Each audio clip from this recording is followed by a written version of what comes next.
Rashid will be talking about on the topic of Islam's response to atheism, inshallah. So I'll put it on to him, and he can get us started, inshallah. Assalamu alaikum.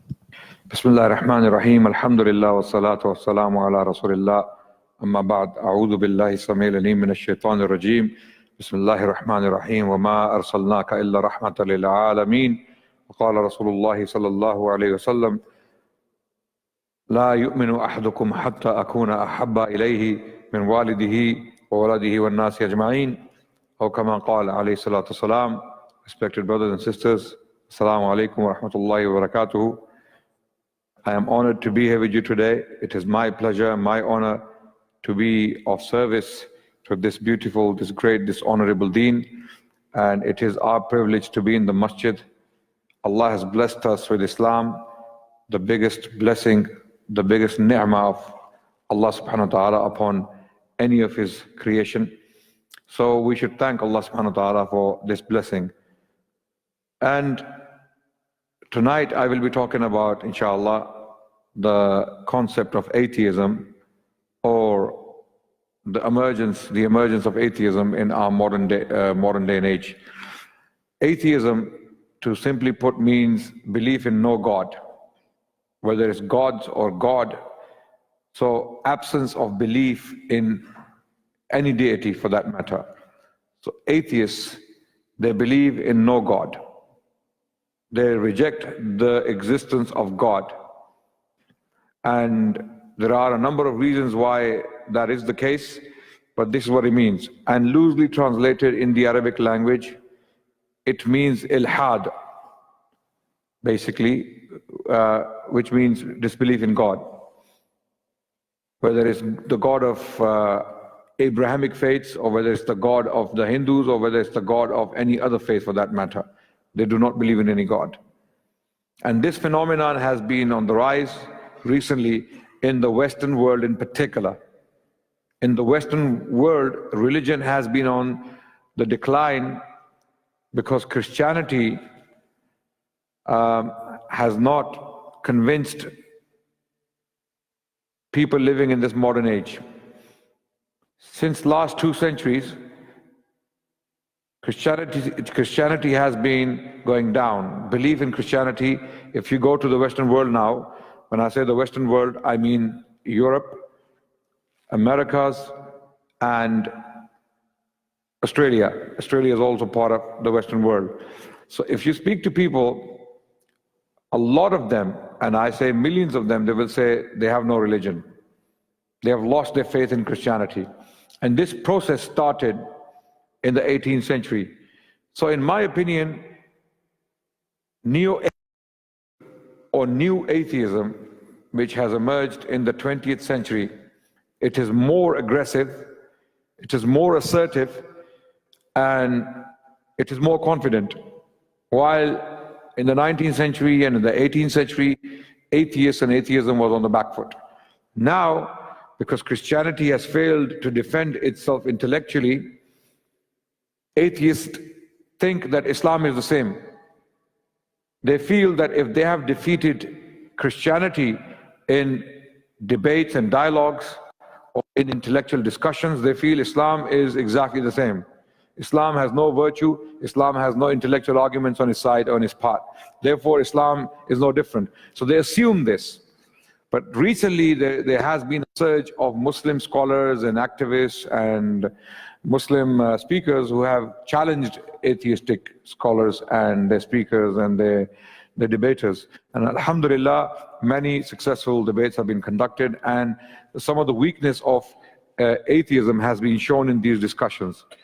And few of these points will be discussed in due course tonight, inshallah. So what is the response of Islam to atheism? Firstly, we as Muslims, when we want to study something, we must indulge in the history of an idea. Where does this idea come from in the first place? Are humans by nature atheists? No. Even scientific research has shown that if you were to leave humans on an island without any concept of God, they would end up believing in a supreme person or a supreme entity who is running the affairs of the heavens and the earth. And this has been shown by some research done by Oxford University scholars. So if you were to leave children, in fact, children have this intuition that they believe in a supreme power. Children, even from their birth, when they grow up, they end up believing in the supreme power. So atheism, by that reason, or by that virtue, is an acquired position. It is instilled in people's minds. People are conditioned to be atheists. It's not the other way around. As some atheists claim that you are born an atheist and you are made into a Muslim or a Christian or a Jew. No, it's actually the other way around. Atheism is drilled into people's minds, whether it's by propaganda, whether it's by false reasoning, whether it's by intellectual argumentation, whatever it may be, atheism is an acquired position. And when did atheism arise in the first place? Where did it come from?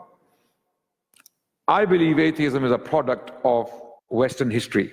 What happened in the West, in the 18th century in particular, of course, atheism, there were many people who didn't believe in God in the past, but they were on the margins. They were never the majority. They were not even seen in public, or hardly anyone in human history. Even if you go to Greek philosophers, the majority of them, most of them actually, they believed in a supreme deity. They believed in a supreme entity who made the heavens and the earth. Even Aristotle, for example, if you talk about him, he believed in some sort of deity. So did Plato. So atheism was a product of what happened in Christian Europe, in particular the 18th century. This century was called the Age of Enlightenment. So a lot of people, when they started to study the history of Christianity, they studied the Bible, it didn't make sense to them. The doctrine of the Trinity in particular did not make sense to them. They couldn't rationalize the doctrine of the Trinity. A lot of them had problems with it. So in the 18th century in particular, there were three types of reactions to Christianity, three types of reactions to the irrational nature of Christianity or the Christian doctrine of the Trinity. Okay? One reaction was outright apostasy, complete abandonment of organized religion. Religion is man-made, God does not exist. This God cannot exist. When they read the Bible, there are a lot of massacres and, genocides in the Bible. So these people, they could not come around to believe in a God like that. So they rejected the concept of God entirely. Then the second reaction was people abandoned belief in organized religion. They could not possibly, due to their rationality and their research and the observations of the universe, they could not possibly reject the existence of a supreme power who has made all of this, the universe, the heavens and the earth. They could not possibly reject that. So they became deists. Deism is a position where people believe in a supreme entity, but this entity just created the heavens and the earth and left the universe to run by itself. He is like an absentee landlord. He rents the property and he walks away. Doesn't care about the rent or the tenants. So this is what deists came up with, that Christianity doesn't make sense. God has to exist, because all of this, rationally, when they thought about it, then what do? They abandoned belief in organized religion, such as Christianity, and they became deists. So this was the second reaction. The third reaction was Unitarianism. A lot of these Christian scholars, philosophers, thinkers, intellectuals, they started to believe in the doctrine of the unity. So they became Unitarians. They rejected Trinity. They said Trinity doesn't make sense. It's not in the Bible. It's not a biblical doctrine. It cannot be supported from the Bible. Therefore, we have to reject this doctrine. It is a corruption within the religion of Christianity. The message of Jesus Christ was corrupted by early and later Christians. Therefore, we have to revive. We have to review our doctrine altogether in the light of the Bible. So they ended up with the doctrine of the Trinity. Many major intellectual figures in the 18th century became Unitarians. And you'll be shocked to hear this. Some of them I will mention by name. Isaac Newton. Have you heard of him? Isaac Newton, right? Gravity. He's known for his physics and his work, general work in science. He was also a theologian. He wrote on theology more than he did on science. Some of his manuscripts were recently found in private collections. He wrote over 3 million words on theology. And he wrote that the universe was made by a supreme entity. And the supreme entity has to be one. It cannot be three. Cut the long story short, he became a Unitarian, albeit in secret. But he was a Unitarian. This was revealed later on when his works were published posthumously after his death. And people realized, hold on, Newton was a Unitarian. Then John Locke, a very important figure in the British history, the founder of modern democratic principles, was a Unitarian. Then a mathematician known as William Whiston, Unitarian. Then we had later on the man who discovered oxygen. His name was Joseph Priestley, a scientist par excellence, right? He became a Unitarian. In fact, he wrote a book against the doctrine of the Trinity titled Corruptions of Christianity. The Corruptions of Christianity. In 2 volumes, he published this work in 1782 in Birmingham, in Britain. And because he wrote this book, in the early 1790s, his house was burnt down in Birmingham. So he had to run for his life. He ended up in Pennsylvania in the US. He migrated to Pennsylvania, and that's where he remained for the rest of his life. Then we have people like Thomas Jefferson. Thomas Jefferson, the man who wrote the Declaration of Independence, one of the founding fathers in America. And John Quincy Adams, for example, or John Adams, the president of the United States in the early 19th century, was also a Unitarian. So a lot of these intellectuals became Unitarians because they couldn't make. But one of the reactions was outright apostasy and abandonment of belief in God, or any God for that matter. But even in the 18th century, these people were a minority. One of them was David Hume. David Hume was a philosopher who had written extensively on philosophy of science as well. In fact, is based upon a lot of his writings. And then there were others who were not outrightly atheistic, but they came up with some of the ideas. Immanuel Kant, for example, the German philosopher, he was not an atheist, but he actually broke away from organized religion as well. He criticized Christianity extensively. Then we had Voltaire, who also was a deist, not an atheist. So atheism was a product of this intellectual exercise, or many intellectual exercises within the 18th century. Now, why did these people not become Muslim? Or why did they not consider Islam? Unfortunately, the view of Islam they had was heavily distorted. And there are many books written on this topic, how the Europeans or the Westerners viewed Islam throughout centuries. Many books have been written on that topic. Okay, one of them is a very important work you must consult, Islam and the West, Making of an Image. And this work was authored by a man called Norman Daniel.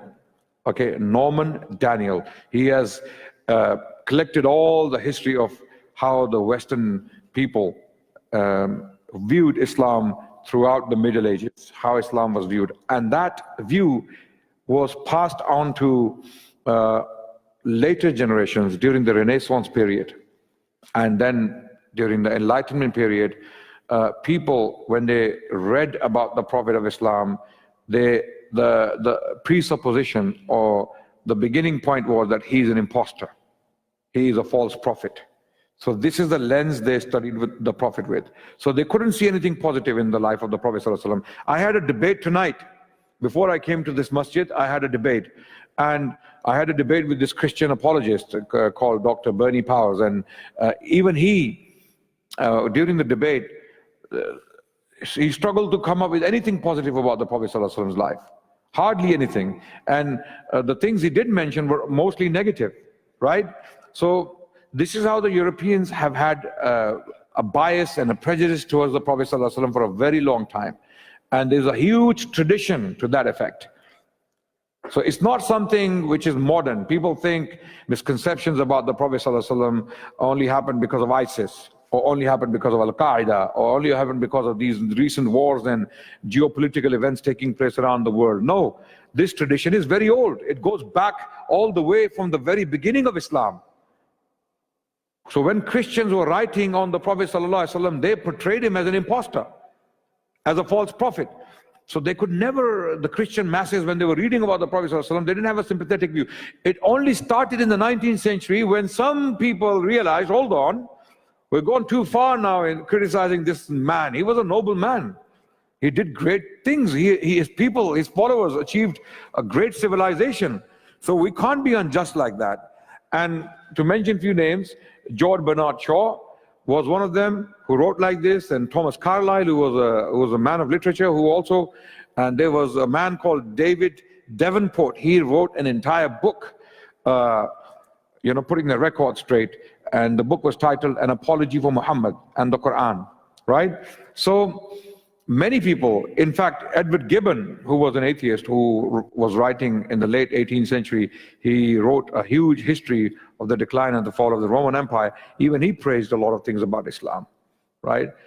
Adam Smith, who was an economist in the 18th century again, who wrote positively about Islam. So many people who started to study Islam on its own terms, they started to read. But even then, they didn't have the best sources available to them, right? So Islam was not an option for them, unfortunately. A lot of them would have been easily Muslim. I believe Isaac Newton, if he was shown a true image of Islam on its own terms, if Isaac Newton had access to Sahih al-Bukhari, for example, if he read the biography of the Prophet ﷺ from authentic Islamic sources, without spins put on Islamic sources from Orientalists and some hostile Christian apologists at that time, then many of these intellectuals, I believe, would have been Muslims.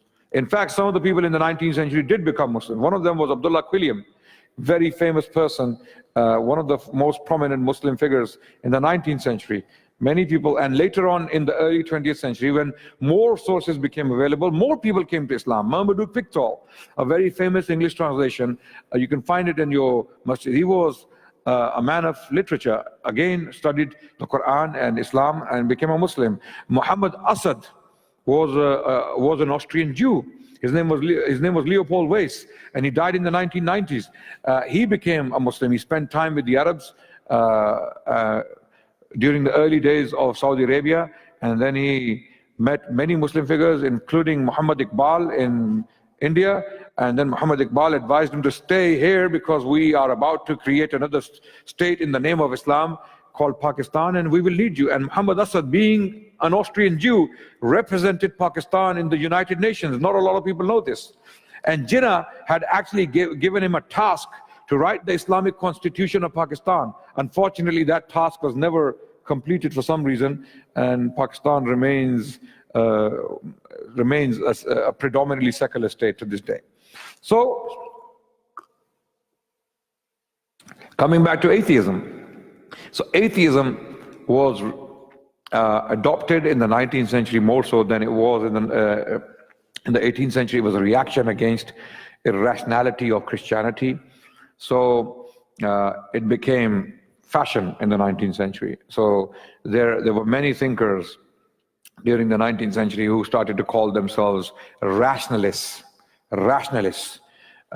They claimed this because they thought rationality leads you to disbelief in God if Christianity is the only option, but Christianity was not the only option, right? So many philosophers then started to devise arguments against atheists. When atheism became prominent in the 19th century, more so than the 18th century, okay, many philosophers in the West, they started to devise arguments against atheism to show why their position is absurd. You cannot possibly intellectually, rationally refuse the existence of God. You can't. It is impossible to do that if you are honest about the creation, if you're honest about the natural phenomenon, if you are honest about the universe. Okay, so a lot of people started to devise arguments. But subhanAllah, by the grace of Allah subhanahu wa ta'ala, a lot of these arguments were put down already in the Quran. Allah subhanahu wa ta'ala preempted all of this activity 14 centuries ago. Allah knew these people will come in the future and they will come up with all this bakwas, you know. Bakwas is an Urdu word which means gibberish, rubbish, basically. Yeah. So Allah subhanahu wa ta'ala preempted a lot of these philosophical arguments used by theistic philosophers and scholars against atheists. They had to go through a lot of struggle and pain to devise, a lot of thinking to devise these arguments to show how absurd the atheistic position is, right? So what are these arguments? One of them is the cosmological argument. Cosmological argument goes as follows. It means anything that begins to exist must have a cause. Okay? The universe began to exist, therefore the universe has a cause. The universe cannot come about itself. It cannot be eternal. The evidence, astrophysical evidence, points to the reality that it is not eternal. It had a beginning. If it had a beginning, nothing comes from nothing. Okay? Nothing comes from nothing. Okay? If you have nothing, then you cannot have anything coming from that nothing. Right? So for something to come, there has to be some cause, someone to drive this thing to start. And therefore, the universe had a beginning, it had a cause. This is the cosmological argument, put it in simple terms. And there was another argument, very powerful, the fine-tuning argument, that the universe not only began to exist, it is finely tuned. And then they used the solar system, like Isaac Newton. Isaac Newton was one of those people who used the solar system as an example, that it is like a clock. It is mathematically placed and designed. It cannot just pop into existence by an accident. It cannot be an accident. Therefore, it is made, it is designed. And not only designed, it is fine-tuned. It is fine-tuned. For example, for something to work in a particular fashion, okay, it has to work in a particular way. If I want to make a phone call to my mother from this mobile phone, right, it has to be put together in a particular way to do a particular job, right? The solar system was put in a particular fashion, very finely tuned. The details are fine. Therefore, there is a fine tuner, and that fine tuner has to be supremely powerful, very powerful. And they give examples why. The sun is very big. For someone to drag the sun, firstly to make the sun, and then drag it into a position, for you to have life on this little tiny planet called planet Earth. You know, planet Earth, by the way, in your galaxy is a dot. You are sitting on a dot. Right now, you're sitting on a dot. You think Australia is big? Outback, the desert, and we were talking about going to Perth, and the brother was telling me it takes like 5 days or 6 days or a week to drive to Perth. Yes? Right? And you think this is big, Australia is big? Mashallah, it is big, no doubt, it is big. Yes? But in the grand scheme of things, Allah subhanahu wa ta'ala actually told us in the Quran that this is nothing. Amintum ashaddu khalqan am as-samaa banaha. Do you think you are more difficult to create? Allah subhanahu wa ta'ala tells, this is a verse from the Quran. Do you think you're more difficult to create? Or the heavens? We made them. We made them. You're nothing. Your little planet Earth, this dot, in the grand scheme of things is nothing. So the one who put the sun there to facilitate life on this little dot, this is how Allah subhanahu wa ta'ala shows his signs. That Allah put that giant ball burning continuously. It is so big that you don't know how big it is. It is 93 million miles away. And you can see it with the naked eye. And it gives you the right amount of heat, the right amount of light, and the right amount of radiations. Exactly right. You move the sun back from its axis or from its constant few hundred meters, you will freeze to death.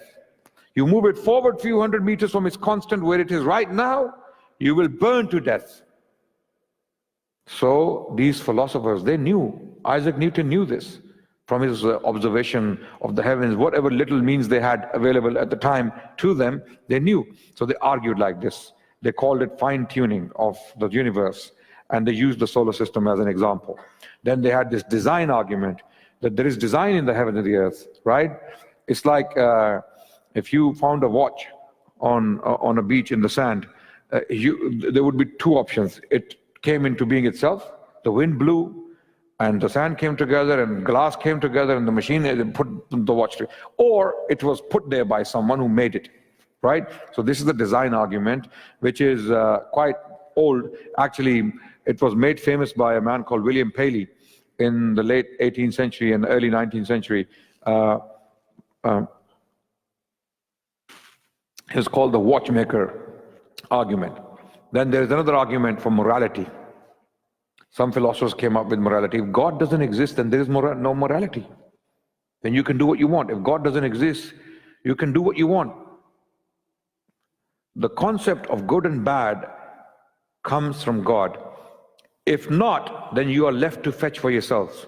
Then what you do is, people come together and they decide what is right and what is wrong, and then they do what they want, right? So in that case, you will have major disasters like we have had in the 20th century. The 20th century was the worst century of human history. It was the worst century of human history. The greatest catastrophes in the history of humanity took place in the 20th century. The First World War, the Second World War, and then all the other catastrophes and massacres later on. What happened in Cambodia, what happened in other places around the world. I mean, I can give you Rwandan genocide, and the list goes on. And it continues to this day. Why? Because this was a godless century. People divorced God from their political affairs. They started to decide for themselves. So Nazis came together and decided, hold on, the Jewish people are evil, they're trying to take over the world, so therefore we will destroy them, we will kill them. This is what the Nazis came up with, right? To put it crudely. And they ended up with the Holocaust, which was an unfortunate event. And the Muslim history, Allahu Akbar, how did the Muslims treat the Jewish people? The Muslims protected the Jewish people for over 1,000 years. You know why Jewish people survived? You know why Jewish people survived? They were facing extinction at the hands of the Christian world. Jewish scholars confirm, such as Bernard Lewis, who was a Zionist, he's a Zionist Jewish historian. He has written in his book, The Jews of Islam, that the Jews were treated far better in the Muslim lands than they were treated in the Christian world. And there are other Jewish scholars who confirm that. Mark Cohen, also a Jewish historian, says the same thing. And the list goes on, right? But once they ended up in the West, and Hitler didn't do it necessarily for Christianity, okay? He did it for his own reasons. He had his own theory. He wanted to create this pure Aryan race, okay?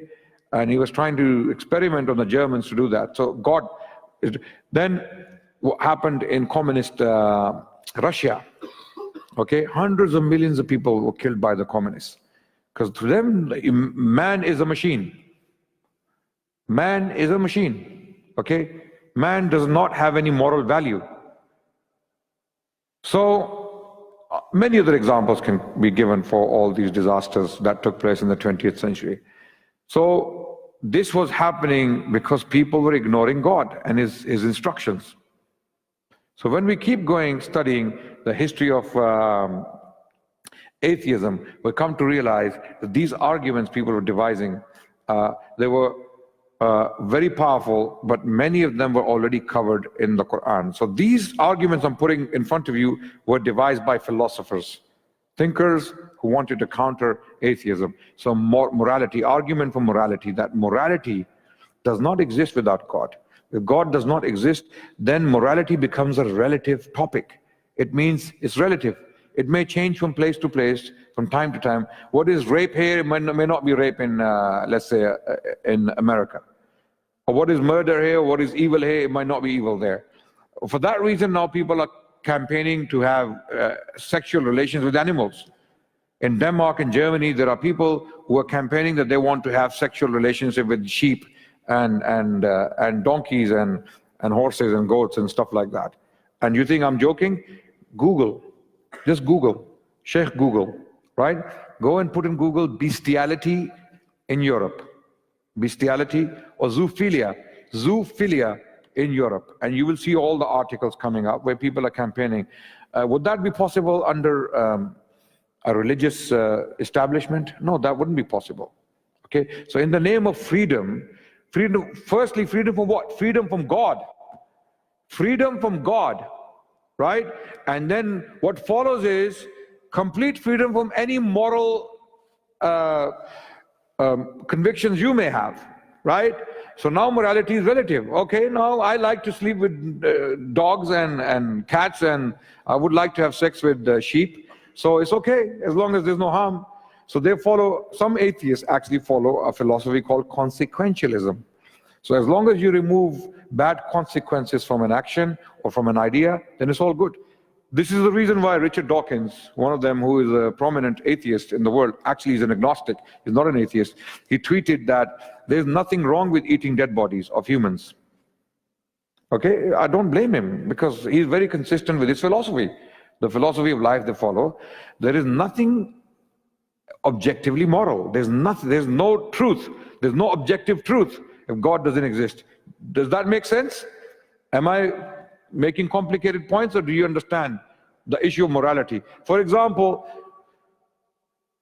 how do we know what's bad? How do we know? Who tells us? Do I tell you? Right? I may tell you something I like, which is bad for the society. I may say, no, it's not bad, because I like it. Okay, but you may disagree. You may tell me, no, this is bad for the society. So who tells us what's bad?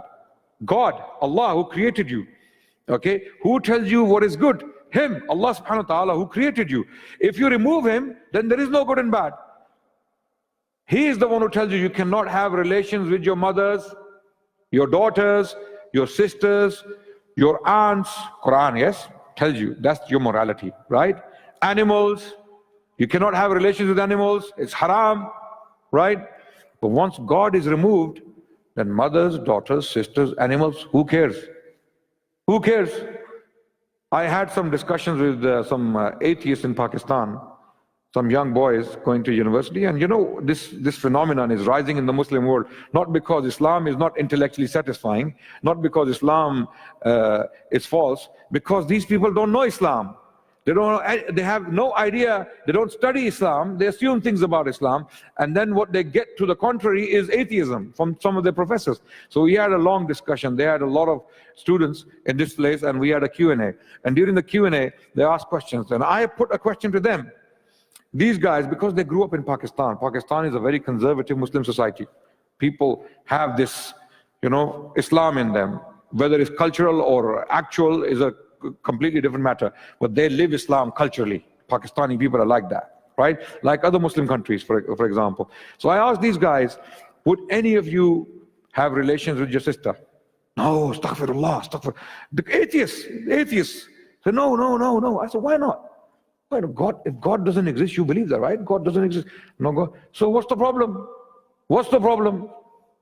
Why is it wrong? Tell me, why is it wrong? And they have no answer, right? But I said, you know why you say no?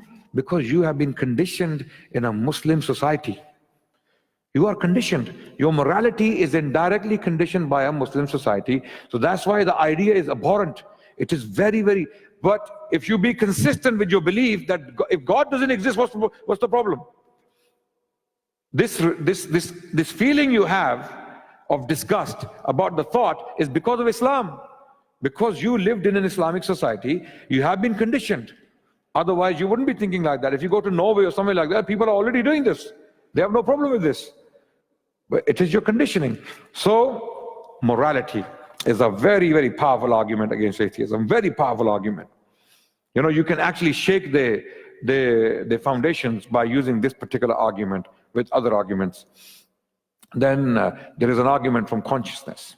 Okay, consciousness, for example, human consciousness cannot just come from accident. It is not accidental. Humans have cognition.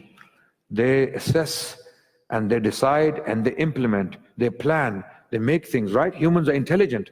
We have cognition. So this consciousness cannot just emerge all of a sudden out of the blue. No, or it cannot evolve. Okay, it was put there. This was planted in us. And we were given this ability by a supreme consciousness, by a supreme power. Okay, so these are some of the arguments we have. But amazingly, the philosophers, they had to go through a long process of coming up with these arguments to make them effective and watertight. But amazingly, Allah subhanahu wa ta'ala put them 14 centuries ago in the Quran. Right? For example, cosmological argument, which is the beginning. Anything that begins to exist has a cause. Yes? Right? Allah subhanahu wa ta'ala tells us in the Quran, Surah Al-Baqarah, 116 or 117 verses. أعوذ بالله من الشيطان الرجيم بسم الله الرحمن الرحيم بديع السماوات والأرض وإذا قضى أمرا فإنما يقول له كن فيكون. He is, the word Allah used here is very specific. Allahu Akbar. بديع السماوات والأرض, the initiator, not خالق السماوات والأرض. Allah has used that in other places, but here in this verse, بديع السماوات والأرض, the initiator, the one who started, the one who pushed it. Just like the philosophers argue that the universe began to exist, it was initiated by someone. So Allah subhanahu wa ta'ala uses that very specific word in the Quran. وَدِعُ السَّمَوَاتِ وَالْأَرْضِ وَإِذَا قَضَى أَمْرًا فَإِنَّمَا يَقُولُ لَهُ كُنْ فَيَكُونُ. When he wants something to be, he says be, and it becomes. So Allah subhanahu wa ta'ala made the universe by his power, by simply saying be, and the universe started. What they call the Big Bang. The Big Bang. Okay, even the Big Bang is not fully established. It has a number of different theories. The Big Bang has a number of different 22 models, right? Whichever. We don't need Big Bang to believe in the creation of the heavens and the earth. We don't need any of these scientific theories, because Allah is telling us plainly, the universe, we started it. I started it. And when I want something, I simply say be, and it becomes. Allah has that power. Allah subhanahu wa ta'ala has that power. So now, coming to the design argument, for example, it's in the Quran. The design argument, which the philosophers came up with in the 19th and in the 18th century, what is it? That the universe and whatever is within the universe and in the planet Earth is designed. Okay?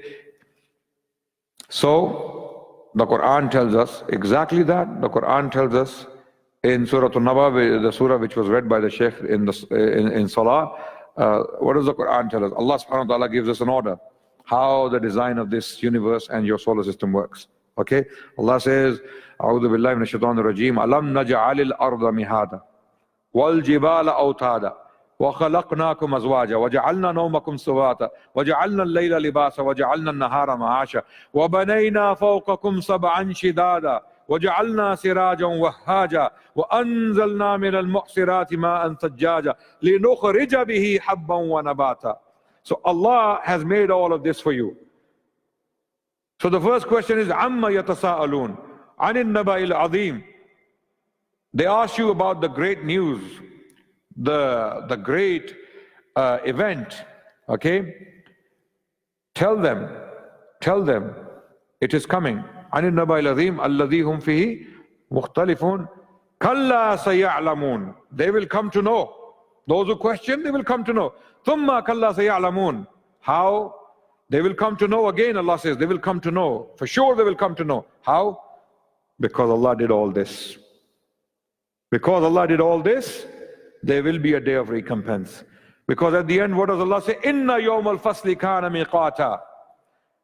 That day is established. That day will come. Why? Again, go back. Because Allah did all this. So Allah is telling you in the beginning of the surah, the question, the great news, the day of judgment. Okay? They will come to know, definitely. You know why? Because Allah did all of this. And then Allah gives the conclusion, Inna yawm al-fasli kana miqata. That day which is appointed will come. Why? Because Allah put this burning lamp for you in the heavens. From this burning lamp, what comes? Your water. In due measures, your water. If there was no controller, if there was no system, it would rain so much that you would die. If it rains too much, what happens to your planet? What happens? Sometimes Allah gives you a slap to wake you up, to get you to realize this could happen. This could happen, but it doesn't happen. You still exist. Why? Tsunami, Allah gave you a slap. Tsunami, wake up, 2006. Yeah, 13 countries were hit. So Allah said, one of this can happen, but it doesn't happen to you. You still survive because there is a controller. There is someone watching over this planet. Okay? So if it rains heavily, what would happen? Finished. You're finished. You're gone. But if it doesn't rain, you're gone again. So Allah says, وَجَعَلْنَا سِرَاجًا وَهَاجًا أَنزَلْنَا مِنَ الْمُعْصِرَاتِ مَاءً ثَجَّاجًا. Thajjaja means due measure, complete, necessary water. Something necessary for you, enough for you. It will come in due measure. Not more, not less. You will have enough rain for you to live on this planet. Okay?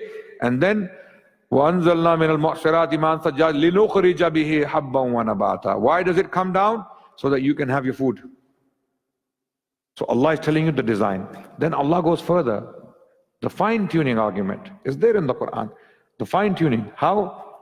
Allah tells you, Ash-shamsu wal-qamaru bihusban. The sun and the moon have been put according to a calculated system. So the sun, bihusban, Allahu Akbar, the word hisab, what does it mean? Counting, calculated. Allah is telling you the sun and the moon have been appointed or placed in a calculated way. Fine-tuning. Now Allah is giving you a fine-tuning argument. This is so fine-tuned, your solar system and your universe, that it is mathematically placed. So the sun is 93 million miles away and it's continuously burning. It's burning right now. There are explosions taking place on the surface of the sun right now. When you see the sun, when it's burning, it's not burning.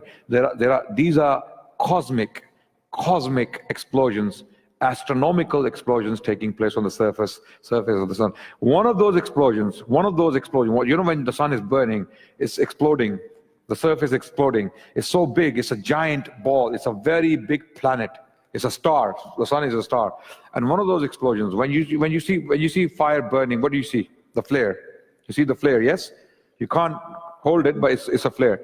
One of those flares you see on the surface of the sun is equivalent to 200 billion atomic bombs. How many? According to astrophysicists, according to some estimates, equivalent to 200 billion atomic bombs. Okay, not 1, 2, 3, not 10, 50, 20, 100, not 1,000, not 100,000, 200 billion atomic bombs. One explosion, one flare. Okay? You do not have the ability to understand that power. You will never understand that power. You do not have the ability, you the humans, right? And Allah has placed it there. Okay? And despite all that power and that heat and that strength and those radiations, you get enough, the right amount on this planet. Even the sun and the moon is necessary. The moon, if you move the moon or disturb it, again, life would be disturbed on this planet. Even if you start to kill animals, the life on this planet will be endangered. People are poaching animals, people are killing animals. You know, even wolves in the wild, even the lions, they have their role to play in the ecosystem. You disturb the planet, you disturb the system, your planet will start to show signs, as it is already showing signs. Okay? So this is the fine-tuning of the universe. The sun and the moon have been placed bi husban. An-najmu wash-shajaru yasjudan. Okay? And then Allah subhanahu wa ta'ala continues giving reasons as to why this universe is fine-tuned. And then the morality, Allah subhanahu wa ta'ala talks about morality. Afa hukmul jahliya yabghun. Are you going to turn to the ways of the past, the ways of ignorance? For the believers, for those who believe in Allah, His might and His majesty, for those, what better instructor, what better teacher is there than Allah subhanahu wa ta'ala? Then Allah is the one who gives you your morality, your living standard, your lifestyle. It comes from Allah. You ignore it, you will suffer. You adopt it, you will prosper. This is how the Muslims have prospered for over 1,000 years in the past. And Muslim suffering today is directly linked to the Quran. We abandon the Quran, we do not take it seriously, we don't read it, we don't act upon it, we don't take it seriously in our lives. We are the way we are. Okay? So, and finally, to make the final point, the Quran makes a very powerful point for those who contemplate. And this is what happened to those people who couldn't abandon belief in God even in the 19th and 18th century in Europe. By the way, atheism was not a product of the Muslim world, because Muslims did not go through the same experience the Europeans did, right? There was a lot of suffering in Europe. There was a lot of persecution and oppression and cruelty in Europe. Okay, people were being burnt at stake. They were being burnt alive for having opinions throughout Europe. And this is history. Go and pick up books on Inquisition. Go and pick up books on witch burnings, right? There are academic historians who have written on these topics. You must study history, all Muslims. You must study history. You must understand what happened before you, so that you can actually talk to people today and show them what happened before us. So let's not repeat those mistakes, right? So, and you can show them how Islam was a great civilization, how Islam didn't have these problems. Atheism is not a product of Islam and Muslims. It has been exported to Muslim lands from other places. It came with colonialism. It came with colonialism. Identity crisis which the Muslims are facing today in the Muslim world and elsewhere is because of colonialism. Okay, when the colonial powers left, they left behind intellectual enslavement for the Muslims. We need to free ourselves from that intellectual enslavement and pick up our own tradition, our own philosophers and thinkers and theologians and historians, and you will see how powerful our civilization is. You have no idea. You have no idea how powerful our civilization is, how powerful our intellectuals and our poets, our philosophers, our thinkers are, our theologians, our ulama, our scholars. Look back and start reading and studying. Read them in the Arabic language, read them in the Persian language, read them in the Urdu language and other languages you may have. Because these three languages are mentioned, they have most of the Islamic literature is found in these three languages. Read them in their languages. You start reading poetry of Al-Mutanabbi, for example, or Hafiz in the Persian language, or even Sa'di and other Persian poets, Nizami and Khaqani, and start reading Iqbal and these people, then you will find out our intellectual tradition, how strong and powerful it is. Right? So the point I'm making is this onslaught of atheism is working on our children is because they have this identity crisis. We're not teaching them about our civilization. We're not showing them our intellectual tradition. So finally, the Quran tells us in a very powerful verse, A'udhu billahi minash shaitanir rajeem, Inna fi khalqis samawati wal ard waqtilafil layli wan nahar la ayatin li ulil albab afala ta'qilun. Allah subhanahu wa ta'ala tells us in this verse, in the creation of the heaven and the earth. Subhanallah, Allahu Akbar. Look how Allah subhanahu wa ta'ala clarifies this. In the creation of the heaven and the earth, which is the universe. The universe, وَاخْتِلَافِ اللَّيْلِ وَالنَّهَارِ. Then he narrows it down to the solar system. The ikhtilaf of layl and nahar, the changing of the day and night is based upon what? The solar system. So Allah talks about the universe and then he brings you down to the solar system, something you can see. The universe you cannot see. You don't know what's out there. You have no idea. There are billions of galaxies, immense space, unbelievable, unimaginable space, right? But then he brings you down to something you can see, the solar system. There are signs for those who contemplate. Will you not then have sense? Will you not then have intellect? Wa akhiru da'wana and alhamdulillahi rabbil alameen. Jazakumullahu khairan for listening, brothers and sisters. So do we have a Q&A or should we? Okay, if the brothers have any questions, please do ask and I'll try my best to answer.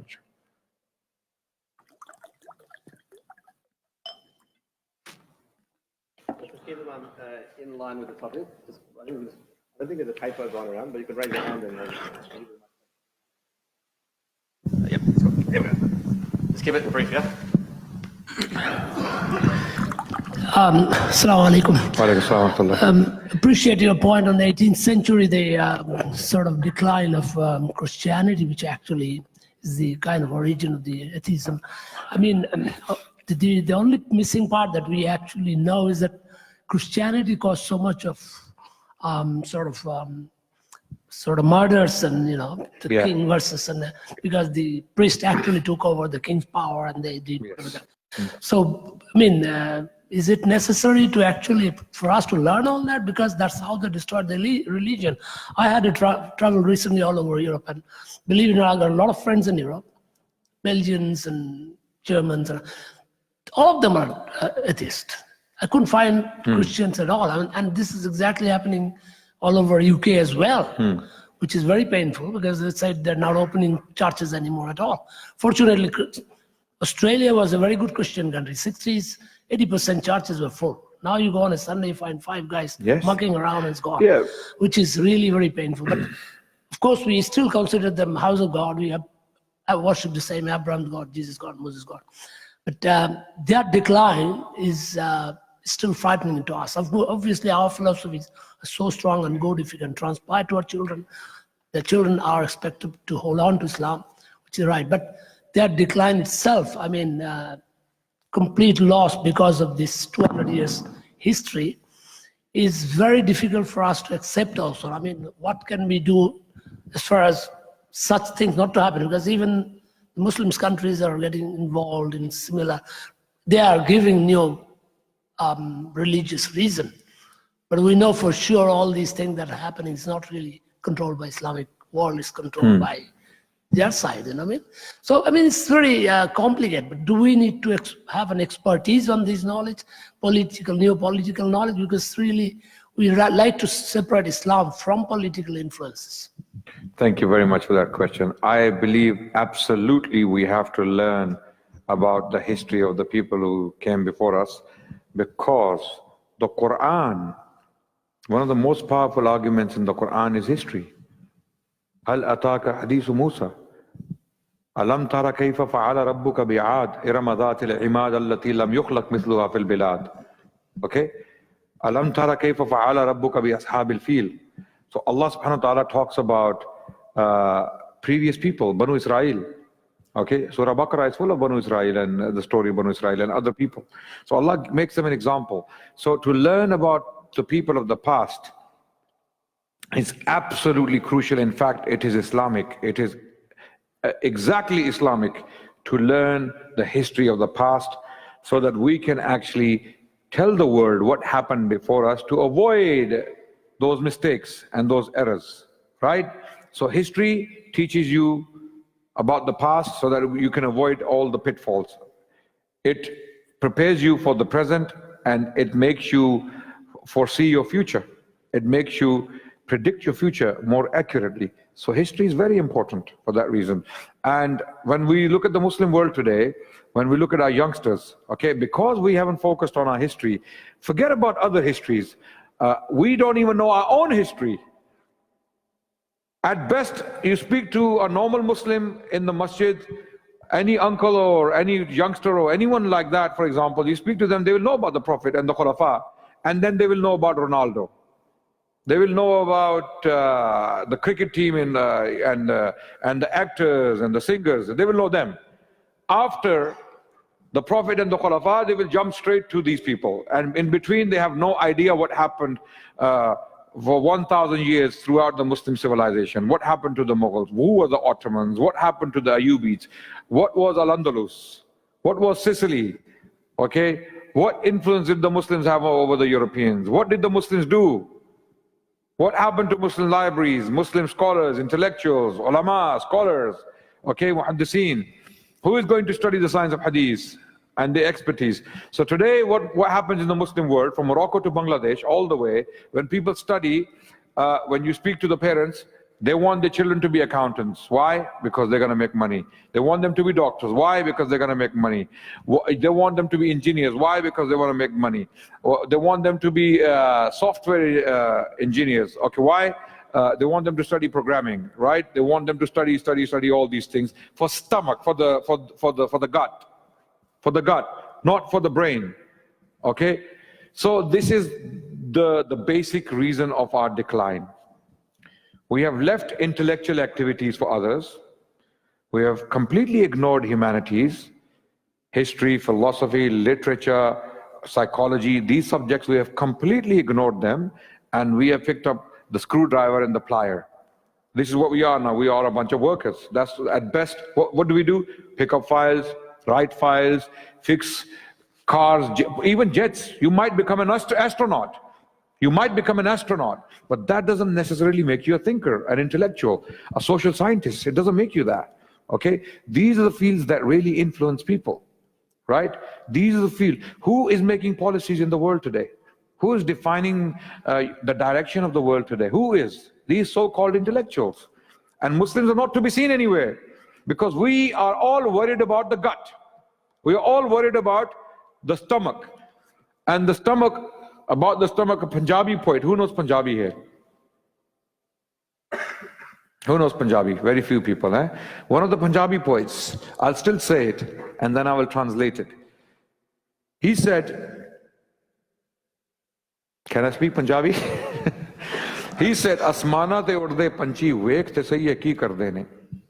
Na e karde risk zakhira, na e bhukhe marde ne. Kade kisi ne pank pakheru bhukhe marde vekhe ne. Bande hi karde risk zakhira, bande hi bhukhe marde ne. So he is saying, when you see the birds flying in the heavens, have you ever seen them die hungry? They never hoard money and food. They don't. And yet, they come back completely full. Their stomachs are full. But it is men who hoard money and food, and it is men who die hungry. It is men who die hungry, right? Allah will feed you. Believe you me, when your mind is full, when you are a thinker, when you are an intellectual. I'm not saying don't master these fields. Don't get me wrong. It is halal way to earn money. It is ibadah. But don't make it the end. Make it the means. Your degree in engineering, in accounting, in law, it is a means. It is not the end. People have made it the end. I got my degree. Alhamdulillah, I will enter Jannah now. It's a certificate to Jannah, right? No, it's not. It is a means. Only 3 to 4 years of study and you think you have conquered the world? No. It's going to bring food to your table. No problem with that. Alhamdulillah. But now begins your real education. After you have made enough arrangement for your stomach, for your gut, so to have enough food on your table, after that start to worry about your brains. Start to worry about your minds. Read books. Read books. Firstly, Islamic history, the Muslim history, what happened before you were born. Then once you have studied the Muslim history, go into Roman history, the Greek history, the European history. What happened to these nations before? And once you have studied all these things, study their sociology, their social, their philosophy, right? The politics of today. You have to know about it. You have to know what's going on around the world. Okay? You have to know that there's a train coming your way. There's a train heading your way, and you're walking on the track, in the middle of the track, munching popcorns. Yeah? You're walking in the middle of the train, and there's a train heading your way, and you're eating popcorns. And when it arrives, oh mashallah, the train is here, and it kills you, right? So you have to be very careful, brothers. You have to wake up. You have to study what's happening in the world. You have to make yourselves aware. A Muslim is aware. A Muslim is not someone who is sleeping. A Muslim is not just waking up in the morning, go to work, come back home, eat biryani, eat pilau and all the, mashallah, beautiful food we have, and then go to sleep and go back to work and come back and go to sleep. This is not what we were born for. Most of your lives, look, I want you to think about something very quickly before I go. Inshallah, hopefully this will change things. Our lives are mostly, maximum, maybe 70 years. After 70 years, it's a bonus. Believe me, it's a bonus. You're living on bonus, right? And out of this 70 years, how much youth do you have? Up to 20, you're still growing. Up to 20, you're still growing. You're still a child. You know, by the time you get to 20, you become a man. From 20 to 40, this is the peak of your youth, right? After 40, it's going downhill. Your hair starts to become white. You start to feel pain in your knees, right? And your blood pressure and things like that start to pop up if you're not taking care of your health, right? That's what happens. And then it's slow. So from the day you're born up to 20 is like that, yes? And after 20, up to 40 is like that, yeah? After 40, it's going down slowly. And then by the time you get 70, 65, possibly 75, it's time to pack your bags. Yeah, you start writing your wills, you start telling your children, if something happens to me, do this, do that, right? Yes, that happens in most cases. Some people are, mashallah, they're blessed. If they have good wives, they live for until 80 and 90 years old. Your wives can make a difference to your life, you know, by the way. Yeah. Socrates, you know, one of the Greek philosophers, he said that if you have a good wife, you become happy in life. If you have a bad wife, you become a philosopher. So the point is, our life, the peak of our life is only 20 years, brothers. Now let me tell you something, let me shock you. Out of that 20 years, half of it we sleep. Half of it we sleep at night, yes? The other half is almost, let's say, 10 years. Out of that 10 years, we spend time with our friends, our families, going to work, coming back, tired, sports, gym, birthday parties, wedding, da-da-da-da-da-da. How much time of your life have you actually spent worshipping Allah subhanahu wa ta'ala? Think about it. Out of your 60 years life, you can count the hours and the days and the years on your hand, one hand, maybe maximum 2 years.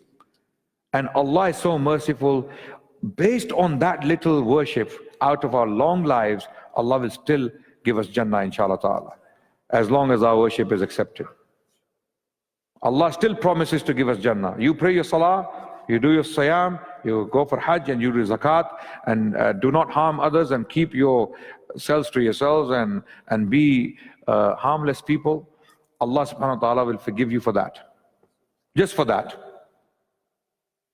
How merciful Allah subhanahu wa ta'ala is. So we need to maximize our commitment to Islam, to worshipping Allah subhanahu wa ta'ala. Because life is very short. Our lives are already very short, and even shorter when it comes to our worship. Our worship is very little. So azkar, when you're sitting, you're standing, when you're walking, azkar. Okay, at the same time, try to worship Allah subhanahu wa ta'ala. Reading a book is worshipping Allah. Smiling at your parents is worshipping Allah. Okay, walking towards the masjid is worshipping Allah. Working, you know, your business, if you do it the halal way, is worshipping Allah. All of this is worship.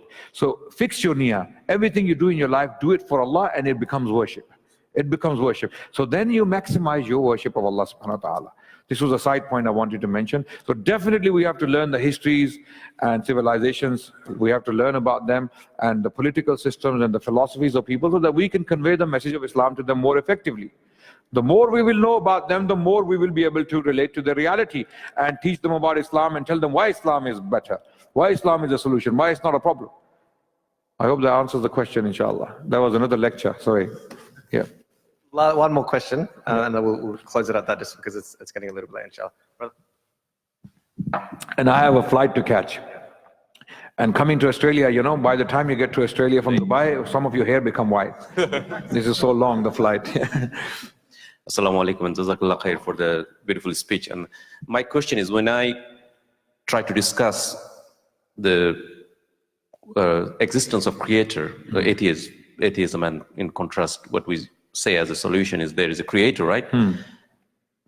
With my friends who do not believe, because I'm in a Western country. Sorry, before I forget, very quickly, let me mention something in case I failed to mention. Sure. One of our brothers from IRA, he is the CEO of IRA, okay? He has written a book on atheism from the Muslim perspective. The book is titled The Divine Reality. The author is Hamza Andreas Zorzis, okay? He's a Greek convert to Islam. He is the CEO of this organization. Myself and Abdullah are working with, okay? And he has written a book titled The Divine Reality. You can find it on Amazon. It's a very good treatment of atheism, and a lot of things I talked about, they can be found in this book. Continue, please. Yes. So the issue is, the person I'm talking to, the underlying question that they have sometime is that, why do I need to believe in a creator? My life is going on absolutely the way it's going on without knowing it. For an example, we need to know the switch of the lights in this room because we need to switch on the light. That's the necessity. But for someone who does not believe in a creator, for so long and the life is going on, and why does he need to know? What's the urge? What's the point? I mean, Okay. Yeah, that's the question. That's a very good question. For a number of reasons.